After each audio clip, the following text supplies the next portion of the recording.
पंजाब की खासियत बताने वाला एक व्हाट्सएप मैसेज इस समय वायरल हो रहा है। मैं आपको उसका हिंदी अनुवाद सुना रहा हूं। जब इंदिरा गांधी ने 18 राज्यों पर शासन किया तो पंजाब उन 18 राज्यों में नहीं था। अब जब मोदी 19 राज्यों पर शासन कर रहे हैं तो पंजाब उसमें नहीं है। जब अंग्रेजों ने पूरे भारत पर शासन किया तो पंजाब उनके शासन में आने वाला आखिरी राज्य था और उसने तुरंत स्वतंत्रता के लिए संघर्ष करना शुरू कर दिया। अंग्रेजों के खिलाफ स्वतंत्रता संग्राम में पंजाबियों का योगदान 80% से भी ज्यादा है।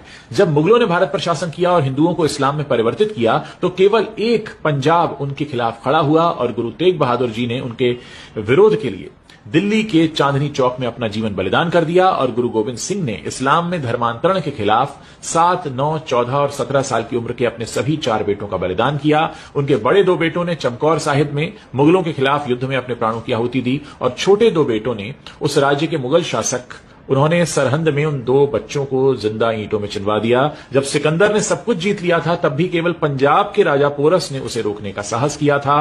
ऐसी नदी भूमि पंजाब को मैं सलाम करता हूं। आज भारतीय इतिहास के सबसे महान सम्राटों में से एक शेर पंजाब महाराजा रणजीत सिंह जी की पुण्यतिथि है। यह डेट आज की नहीं है लेकिन यह मैसेज में लिखा हुआ तो मैं आपको बता रहा हूं। उसमें लिखा है, एक आंख से अंधे, एक हाथ से घायल, फिर भी महान सिख साम्राज्य का उन्होंने निर्माण किया। विभिन्न सिखों को एक राज्य में एकजुट किया और एक ऐसा साम्राज्य बनाया जिसमें पंजाब, कश्मीर, लद्दाख और पूरा उत्तर पश्चिम शामिल था।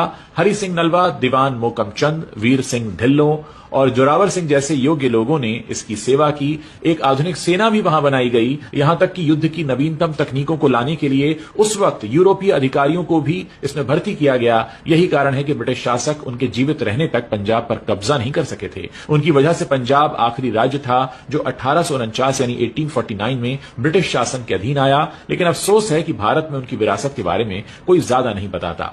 उनकी वजह से पंजाब उस समय सबसे ज्यादा पढ़ा लिखा राज्य था। भले ही उन्होंने यूरोपीय अधिकारियों की भर्ती की लेकिन यह सुनिश्चित किया कि वो सख्त आचार संहिता का पालन करें, वो गौमांस न खाएं, धूम्रपान न करें और शराब भी न पिएं। वास्तव में रणजीत सिंह जी ने अपने साम्राज्य में गौहत्या पर प्रतिबंध लगा दिया था।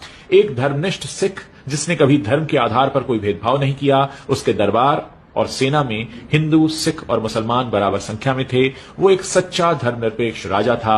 उसका वित्त मंत्री हिंदू ब्राह्मण था, उसका प्रधानमंत्री डोगरा था, उसका विदेश मंत्री एक मुसलमान था। उसने स्वर्ण मंदिर का जीर्णोद्धार भी करवाया, उसे सोने की प्लेटें दी और हिंदुओं और मुसलमानों को भी उनके मंदिरों और तीर्थ स्थलों के जीर्णोद्धार के लिए बराबर मात्रा में सोना दिया।